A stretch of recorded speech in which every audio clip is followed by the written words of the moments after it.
tudo bem? Esse é o canal sobre vários assuntos. Semanalmente trazemos comentários bíblicos da classe de jovens e também da classe de adultos para a Escola Bíblica Dominical. Dessa feita iremos comentar a lição de número 1 da classe de jovens. O tema da lição, o Evangelho de Mateus. Essa revista desse trimestre tem como tema Seu Reino Não Terá Fim, Vida e Obra de Jesus segundo o Evangelho de Mateus. E é comentada pelo pastor Natalino das Neves. Primeira lição, então, falando sobre o Evangelho de Mateus, bem como o texto do dia, Mateus 1:1, o livro da geração de Jesus Cristo, filho de Davi, filho de Abraão.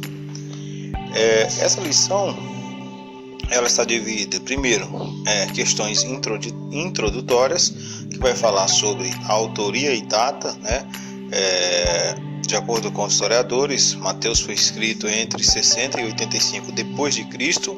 A sua autoria é dada a Mateus. E também essa lição vai falar sobre a teologia de Mateus e ainda destaca, um destaque pela genealogia de Cristo, Dentre os destaques da genealogia, a participação de mulheres, ou de grupos excluídos, Você vê que na genealogia de Cristo destaca mulheres como Raabe, que era uma prostituta, ou também vemos que faz parte da genealogia de Cristo Betseba, que tem seu destaque o fato de ter cometido adultério com Davi, traído seu marido Urias, mas e outras mulheres ainda, fala de Ruth, Tamar, porém foram pessoas que se redimiram dos seus erros, não fazem parte da genealogia de Cristo por causa do seu erro, mas sim pela sua remissão, como o caso de Raabe.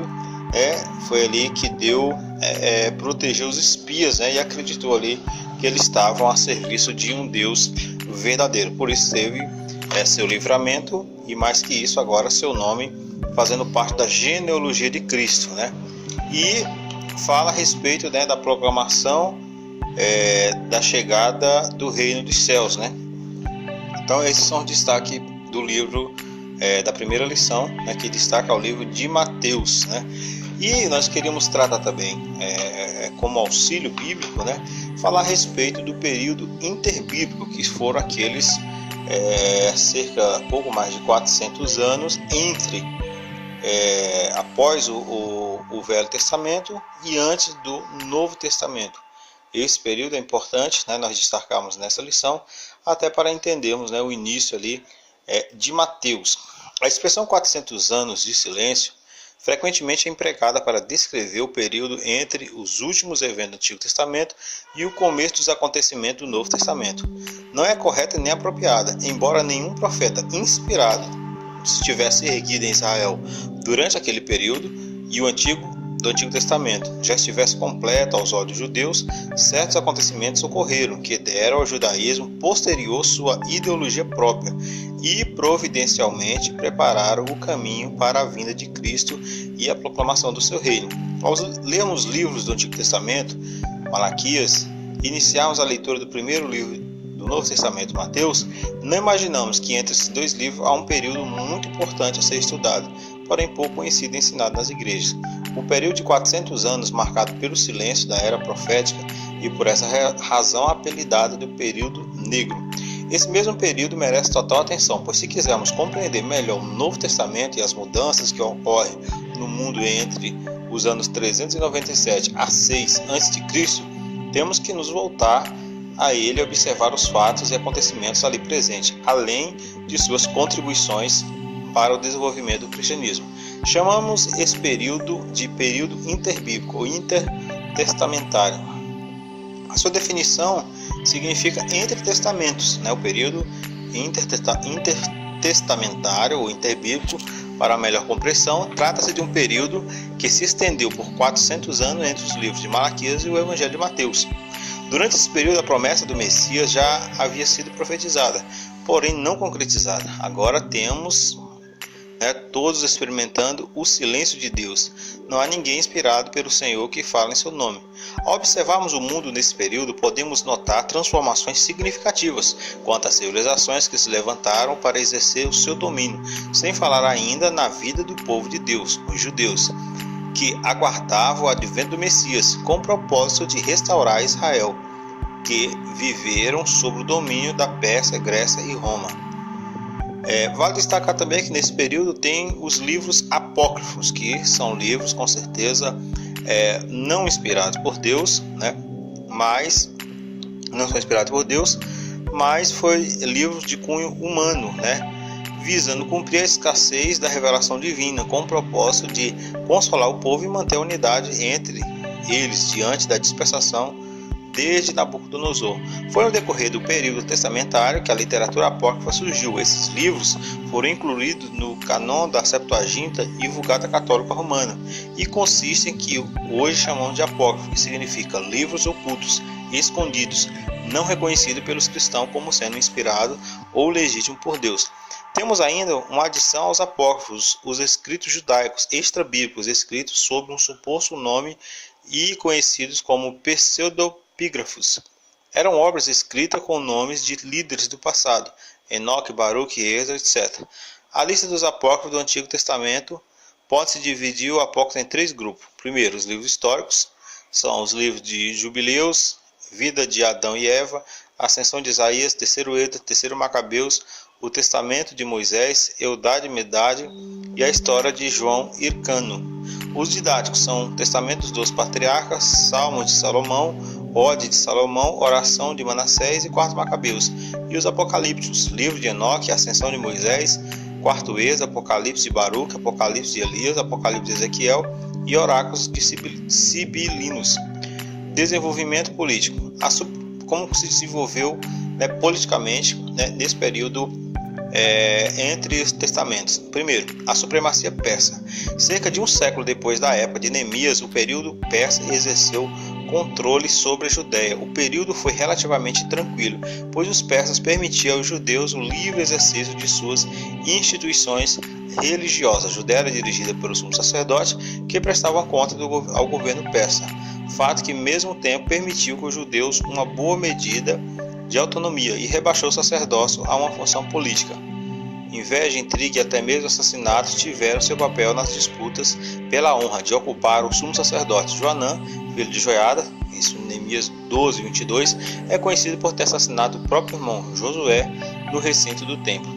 A Pérsia e o Egito envolveram-se em constantes conflitos durante esse período. A Judéia, situada entre os dois impérios, não podia escapar do envolvimento.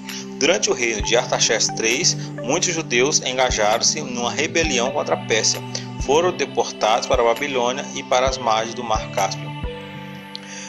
Teve ainda o período grego, 333 a 323 a.C. Robert Grundy afirma que o livro Panorama, em seu livro Panorama do Novo Testamento, a história do Antigo Testamento se encerrou com o cativeiro que a Assíria impôs o reino norte de Israel como subsequente cativeiro babilônico e o reino do sul, Judá, e com regresso à Palestina, parte dos exilados, quanto à hegemonia persa.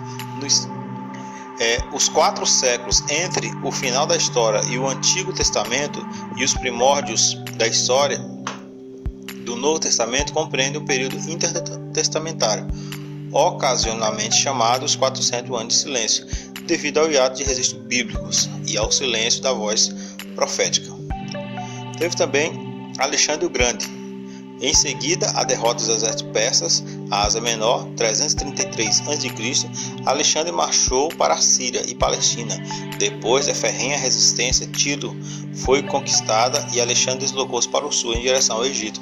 Diz a lenda que quando Alexandre se aproximava de Jerusalém, o sumo sacerdote Jador foi ao seu encontro e lhe mostrou as profecias de Daniel, segundo os quais o exército grego seria vitorioso, Daniel 8. Essa narrativa não é levada a sério pelos historiadores, mas é fato que Alexandre tratou singularmente bem os judeus e lhes permitiu observar as suas leis. Isentou-os de impostos durante os anos sabáticos e, quando construiu Alexandria no Egito, 331 a.C., estimulou os judeus a estabelecer ali e deu-lhe privilégios compatíveis a de seus súditos. A Judéia sob os Ptolomeus. Depois da morte de Alexandre, em 323 a.C., a Judéia ficou sujeita por algum tempo a Antígono, um dos generais de Alexandre, que controlava parte da Ásia Menor. Subsequentemente, caiu sob o controle de outro general, Ptolomeu, que havia então dominado o Egito. Cognominado Sóter, o libertador, o qual capturou Jerusalém num dia de sábado, em 320 a.C., Ptolomeu foi bondoso para com os judeus. Muitos deles se radicaram em Alexandria, que continuou a ser um importante centro de cultura e pensamento judaico por vários séculos. No governo de Ptolomeu II, Filadelfo, os judeus de Alexandria começaram a traduzir a lei, o Pentateuco, para o grego. Essa tradução seria posteriormente conhecida como Septuaginta. A partir da lenda de seus 70, mais exatamente 72, 6 de cada tribo, tradutores foram sobrenaturalmente inspirados para produzir uma tradução infalível nos subsequentes do Antigo Testamento. Foi incluído na Septuaginta. Judéia sobre os Seleucidas. Depois de aproximadamente um século de vida, os judeus, sob o domínio de Ptolomeus, Antíoco III, o Grande, da Síria, conquistou a Síria e a Palestina aos Ptolomeus do Egito, 198 a.C. Houve ainda o governo de Aristóbulo, que é o primeiro governante dos Macabeus, e ainda o governo de Marco Antônio, que apoiou a causa de Hyrcano, depois do assassinato de Júlio César e da morte de Antípate, que era o pai de Herodes. Em seguida veio então o governo de Herodes, que foi um dos mais cruéis governantes de todos os tempos. Assassinou o venerável Hyrcano, 31 a.C., e mandou matar sua própria esposa Mariana e seus 2 filhos. No seu leito de morte, ordenou a execução de Antípate, seu filho, com outra esposa. Nas escrituras, Herodes é conhecido como o rei que ordenou a morte dos meninos em Belém, por temer o rival que nascera para ser o rei dos judeus. Nesse período também surgiu alguns grupos religiosos dos judeus, que foram o grupo dos fariseus, ainda os saduceus, os essênios e outros que adotaram uma série de condutas morais que diferenciava dos demais judeus, além dos escribas, que não era estritamente falando de uma seita, mas sim membros, uma profissão. Era, em primeiro lugar, a copista da lei. Os escribas é aquele responsável por copiar a lei, e vieram a ser considerados autoridades quanto às escrituras. Por isso exercia uma função de ensino. Sua linha de pensamento era semelhante à dos fariseus, e eles aparecem frequentemente associados no Novo Testamento. Escriba ou escrivão era a pessoa da antiguidade que dominava a escrita e usava para mando do regente, redigia as normas do povo daquela região, de uma determinada região. Tinha ainda o grupo dos herodianos, que eram grupos que criaram melhores interesses do judaísmo e estavam na cooperação com os romanos. Seu nome foi tirado de Herodes, o Grande, que procurava romanizar a Palestina em sua época. Os herodianos era mais um partido político do que uma seita religiosa. A opressão política romana simbolizada por Herodes, e as reações religiosas expressas nas reações sectárias dentro do judaísmo pré-cristão forneceram um referencial histórico pelo qual Jesus veio ao mundo. Frustrações e conflitos preparavam Israel para o advento do Messias, de Deus, que veio na plenitude do tempo. Gálatas, capítulo 4 e versículo 4. Para concluirmos, então, é necessário estudarmos sempre a respeito desse período entre testamentário, para melhor entendermos esse período do silêncio de Deus, Deus não ter levantado profetas e não haver escrituras na Bíblia Sagrada desse período, isso é de grande auxílio. Deus abençoe, tenha uma ótima aula, e até o próximo comentário. Não se esqueça de se inscrever no nosso canal, dessa forma você estará incentivando nós continuarmos com esse trabalho. Amém.